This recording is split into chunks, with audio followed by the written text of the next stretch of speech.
welcome to online session of class 10 chemistry chapter 3 metals and non-metals part 4. So in the previous session we had discussed the reaction of metal with oxygen. Now the second property of metal with water, the reaction of metal with water. What metal form by reaction with water? So to prove this reaction, the characteristics of metal with water, we have to take the samples of different metals. We can take the sample of potassium, we can take the sample of sodium, we can take the sample of calcium and magnesium as well.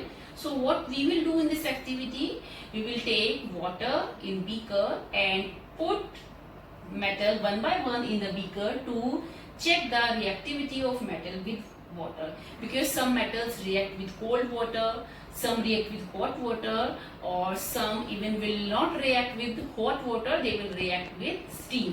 So let's take one by one. So it is the basic reaction of metal with water. Metal with water, it will form metal oxide and water. It is a basic reaction which you all have to learn, which you all have to note down in your notebook. Reaction of metal with water to form metal oxide and water. And this metal oxide react with water to form metal hydroxide. Right? These are the two basic reactions which you all have to learn. Now we will take the sample potassium. Like potassium, like sodium. So potassium and sodium, as I already told you, they are very reactive. They can react with cold water. If sodium or potassium come in contact with cold water, they will react vigorously. That means enormous amount of heat energy. Enormous amount of heat energy will liberate out when we react sodium or potassium with cold water, and they will form potassium hydroxide. Potassium react with water to form potassium hydroxide. Sodium react with water to form sodium hydroxide. Right? So let's balance the reaction. Here is the number of atoms of potassium 1. On the product side also 1, but the hydrogen atom 2 here, but oxygen is 1 here. So we have to put, if we put 2 here, now I have to put 2 also here to balance potassium atom. Potassium is balanced. Now if we put 2 here, hydrogen is also balanced. Now the reaction is balanced. And in this reaction, as I already told you, enormous amount of heat energy will evolve out. So the hydrogen gas which evolve out during this reaction immediately catch fire. So it is very violent reaction. Same thing happen in the case of sodium. Sodium is also very reactive. It will also form sodium hydroxide and hydrogen gas, and it is a exothermic reaction. Exo means outside, means some energy evolve out during the reaction. It is a heat energy. Sodium react with water to form sodium hydroxide. Let's balance the reaction. Sodium 1 atom here. So number of atoms of sodium 1 in the product side. What about the hydrogen is 2 here. Hydrogen, number of atoms of hydrogen 2 on the product side, and 1 atom of oxygen on the reactant side, and here is also 1. So no, it is hydrogen is not balanced. Hydrogen 1 is here and 1 is here. We put 2 here. So 2 to the 4, 2. So I have to put 2 also here to balance sodium hydroxide. Now 2 put here. Now this reaction is balanced. And again this hydrogen will catch fire when and because enormous amount of heat energy will liberate out during the reaction. Now let's come to the case of calcium. Very important question here arises that why calcium start floating when react with water. This question come in the question paper in the form of give reason why calcium and also magnesium. Calcium and magnesium, why calcium and magnesium start floating. So when calcium react with water, it can react with cold water and form calcium hydroxide. But the hydrogen gas which evolve out during the reaction, calcium stick to the surface of hydrogen gas or the bubbles of hydrogen gas and start floating over the surface. Same thing happen with the magnesium. Magnesium do not react with cold water, it will react with hot water, and it will also form magnesium react with water to form magnesium hydroxide, right, and plus hydrogen gas, right. So it is also aqueous. AQ is for aqueous and small g is for gas. And what is aqueous? Aqueous means solution in water. So we have to mention physical state, which I already explained in the first chapter. AQ is for aqueous, G for gas. Here sodium hydroxide is also aqueous, potassium hydroxide is also aqueous. So magnesium and calcium both start floating over the surface to stick with the hydrogen gas which evolve out during the reaction. Let's try to balance the reaction. Here the number of atoms of calcium is 1, and on the product side 1, and oxygen reactant side 1, and oxygen product side 2. So we have to put 2 here to balance the oxygen atom. Now 2 to the 4, 2 to the 4, now it is balanced. Now what about the magnesium? Magnesium, one atom on the product side and 1 on the reactant side. What about the hydrogen? 2 to the 4. If we put 2, now 2 atom of oxygen here, and in product side also 2 here, and 2 to the 4 on the reactant side, 2 plus 2, 4. So it is a case of potassium, sodium, calcium and magnesium. Metal like aluminium, like iron, they do not react with hot water or cold water, but they react with steam. So aluminium react with steam, it is steam. Aluminium react with steam to form aluminium oxide, or we can say it is alumina. It is alumina, or you can say aluminium oxide. So aluminium oxide is metallic oxide. Let's balance it. Number of atoms, product side 2 here, so let's put 2 here. Now aluminium is balanced. What about hydrogen? Hydrogen is already balanced. What about oxygen? We have to put 3 here to balance oxygen, but side by side now the hydrogen atom is 3 multiplied to 6, so we have to put 3 here to balance hydrogen. Now the reaction is balanced. It is a gas, so we have to put a upper headed arrow to show the evolution of gas. So it is a reaction of aluminium with steam. It will form alumina or metallic oxide, and hydrogen gas will evolve out. Let's come to the iron. Iron also react with steam. Let's write down here steam. Right. Now balance the iron. 3 atoms of iron on product side, 3 on the reactant head side, 2 atoms. Already balanced hydrogen gas, but what about oxygen? Number of atoms of oxygen here is 4.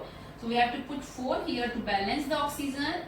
Now what about 4 to the 8? Hydrogen is 8 atoms, so we have to put 4 here. Now hydrogen is balanced, iron is balanced, oxygen is balanced. Now the reaction is balanced, hydrogen gas is evolved out. Now put the upper headed arrow. So these are the metals which react with steam, but here are some metals which do not react with steam, which do not react with water, like lead, copper, silver, gold. They do not react with water. Like we normally used silver ornaments, gold ornaments, or copper utensils in our kitchen. You can observe that they do not react with water. Now the third reaction of metal with acids. We have discussed about the reaction of metal with oxygen, reaction of metal with water. Now the third is reaction of metal with acids. So metal react with acid to form salt and hydrogen gas. They will react with acid to form salt and hydrogen gas, or they can react with dilute acids, and we know what is dilute and what is concentrated. Dilute acid, in which the amount of water is more, and in concentrated, in which the amount of acid is more. So metal can react with dilute acid, but it is different in case of dilute nitric acid, which I explain later. Now let's come to the metal like sodium, calcium. So sodium react with dilute hydrochloric acid. Sodium or any metal, we can take the example of any metal, it can react with dilute hydrochloric acid to form sodium chloride, or we can say metal chloride. Metal can be sodium, metal can be calcium, metal can be potassium, and hydrogen gas will evolve out. And this reaction is already balanced. There is no need to balance. Now let's come to the another example, another acid. Now the acid is dilute sulfuric acid. H2SO4 is sulfuric acid. So the reaction of metal with sulfuric acid, it will form metal sulfate. It is sulfate, so it will form metal sulfate, and hydrogen gas will evolve out in this reaction. Again the sulfuric acid is dilute, and it will form sulfate and hydrogen gas. Now metal will not evolve hydrogen gas when react with nitric acid. It is an exception and it is an important question. Metal will not form hydrogen gas by reaction with dilute nitric acid. Why is it so? Because dilute nitric acid is oxidizing agent. Dilute nitric acid is oxidizing agent, and we all are aware about the function of oxidizing agent. Oxidizing agents are those which supply oxygen or which can give oxygen. So if we are talking about nitric acid, it will release oxygen gas. And what is the use of this oxygen gas? When we react metal with dilute nitric acid, and suppose hydrogen gas will form, and that hydrogen gas react with oxygen which is produced by nitric acid. Nitric acid is oxidizing agent, so it will give oxygen gas in the reaction, and that oxygen react with hydrogen to form water. And nitric acid is itself reduced to the oxides of nitrogen. It can be nitrogen, NO2, it can be nitrous oxide, it can be nitric oxide. So here is the function of oxidizing agent. It will reduce and give oxygen, which will combine with hydrogen to form water. But here is the exception. Exception in case of magnesium. Exceptions are very important. Magnesium react with dilute nitric acid. It can form magnesium nitrate, and hydrogen gas will evolve out in this reaction. So it is important. You all have to remember this. Which metal? Question come like that. Which metal? Give the name of metal which can react with nitric acid to produce hydrogen gas. So magnesium is the exception. It can produce hydrogen gas, whereas other metals cannot.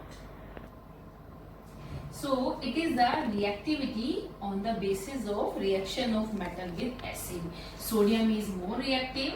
It can react very easily. After that magnesium, then zinc, then iron, then copper. So copper is least reactive out of these metals. It is the order of reactivity. So note down this order of reactivity in your notebook. Now the next and important topic is aqua regia. Normally this question come in the question paper in the form of MCQ. What is the ratio of the constituent of aqua regia? So first of all, we should know about what is aqua regia. Aqua regia is also known as royal water. Why we call it royal water? Because it is the solution in which we can dissolve gold, we can dissolve platinum. So it is also known as royal water, and it is a combination of hydrochloric acid and nitric acid.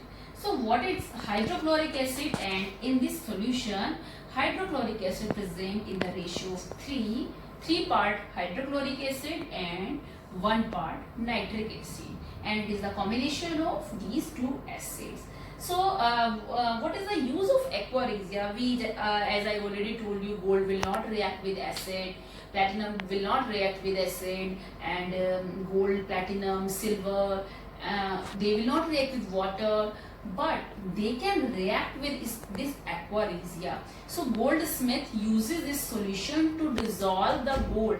When sometimes street vendors come in the street and ask that if someone want to wash their gold, then what they did, they take your gold and dip your gold bangles, gold chain, platinum chains, platinum ring into this solution, and they dissolve your gold, and you you thought that now your gold is clean, so don't give your gold bangles, gold ornaments or platinum ornaments to any goldsmith to wash your bangles or your gold ornaments.